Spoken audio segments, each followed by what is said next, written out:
علیکم. آج جو انسیڈنٹ ہوا پالیٹیشنس کے ساتھ، پاکستان کے کچھ پالیٹیشنز آئے ہوئے تھے مسجد حرم اور ان کے اوپر جو ہے چور چور کے نعرے لگائے گئے. تو بہت سارے لوگ اس بات پہ کنفیوزڈ ہیں کہ وہ مسجد کے اندر ہوا ہے یا کہاں ہوا ہے. وہ مسجد کے اندر نہیں ہوا، یہ جگہ ہے جہاں وہ ہوا ہے. دس از دا ہول پلیس.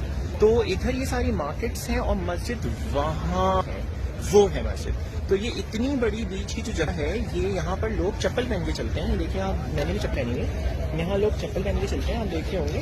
یہاں پہ شٹلز بھی آتی ہیں، یہاں پہ گاڑیاں بھی پارک ہوتی ہیں، یہاں پہ سیکورٹی آفیشلز بھی ایسے ہی گھوم رہے ہوتے ہیں. یہاں لوگ بیٹھے ہوئے ہیں، چہل قدمی بھی کر رہے ہیں، کچھ سو رہے ہیں، کچھ باتیں کر رہے ہیں، کچھ کھانے کھا رہے ہیں. اور یہ جو ہے وہ دیکھیں، وہ مسجد ہے، میں بتا رہا ہوں وہ مسجد ہے.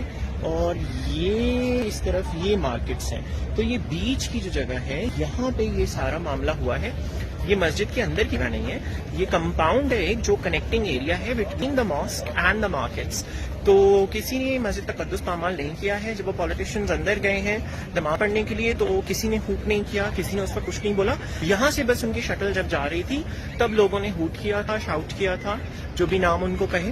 یہ یہاں کی بات ہے. تو پلیز جو بھی لوگ کمنٹ کر رہے ہیں، مجھے بیش کر رہے ہیں کہ میں اس کو سپورٹ کر رہا ہوں، میں کوئی سپورٹ نہیں کر رہا بھائی.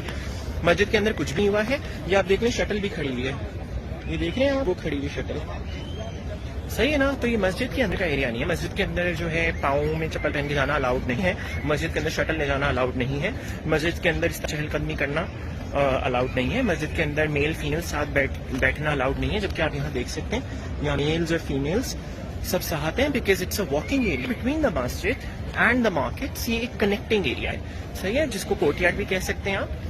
تو کوئی فتوے وغیرہ لگانے سے پہلے نا ذرا دماغ سے سوچا کریں کہ آپ کیا کریں ہیں.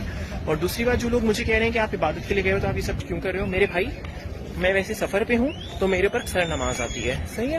قصر کا مطلب یہ ہوتا ہے کہ فرض بھی برکت ہو جاتی ہے اگر 4 رکعت ہے مغرب اور فجر کی ہٹا کے. تو میرے اوپر صرف نفل عبادت ہے اور قصر ہے، لیکن ہم پوری نمازیں پڑھیں، اللہ کا شکر ہے.